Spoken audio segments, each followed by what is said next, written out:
त्रेतायुग में एक बार बारिश के अभाव से अकाल पड़ा।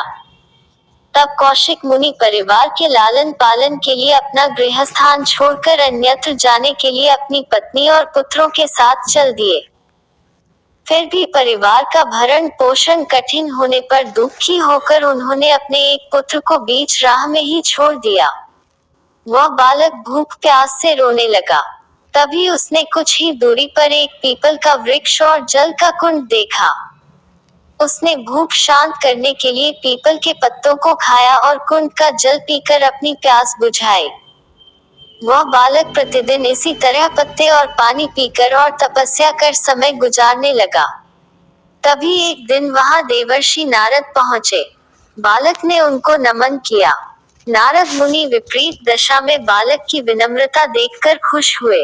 उन्होंने तुरंत बालक का यथोचित संस्कार कर वेदों की शिक्षा दी।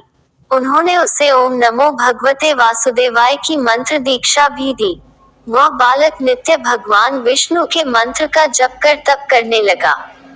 नारद मुनि उस बालक के साथ ही रहे। बालक की तपस्या से भगवान विष्णु प्रसन्न हुए। भगवान विष्णु ने प्रकट होकर बालक से वर मांगने को कहा। बालक ने भगवत भक्ति का वर मांगा। तब भगवान विष्णु ने बालक को योग और ज्ञान की शिक्षा दी, जिससे वह परम ज्ञानी महर्षि बन गया। एक दिन बालक के मन में जिज्ञासा पैदा हुई।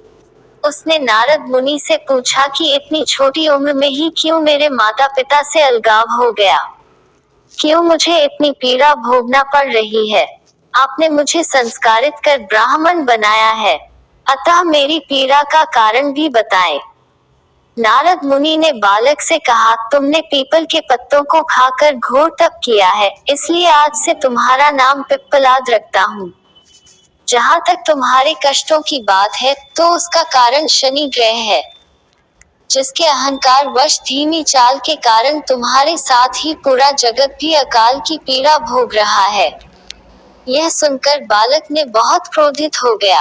उसने आवेशित होकर जैसे ही आकाश में विचरण कर रहे शनि को देखा, तब शनि ग्रह बालक पिप्पलाद के तेजोबल से जमीन पर एक पर्वत पर आ गिरा, जिससे वह अपंग हो गया।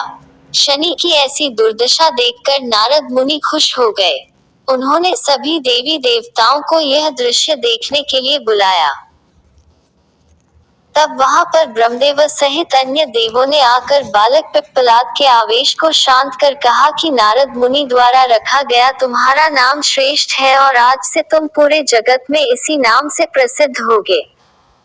जो भी व्यक्ति शनिवार के दिन पिप्पलाद नाम का ध्यान कर पूरी श्रद्धा और भावना से पूजा करेगा, उसको शनि ग्रह के कष्टों से छुटकारा मिलेगा और उसको संतान सुख भी प्राप्त होंगे।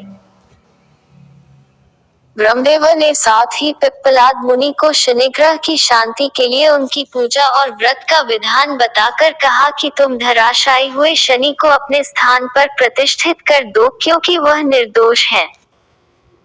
पिप्पलाद मुनि ने भी ब्रह्मदेव के आदेश का पालन किया और उनसे शनिश्च व्रत विधि जानकर जगत को शनि ग्रह की शांति का मार्ग बताया।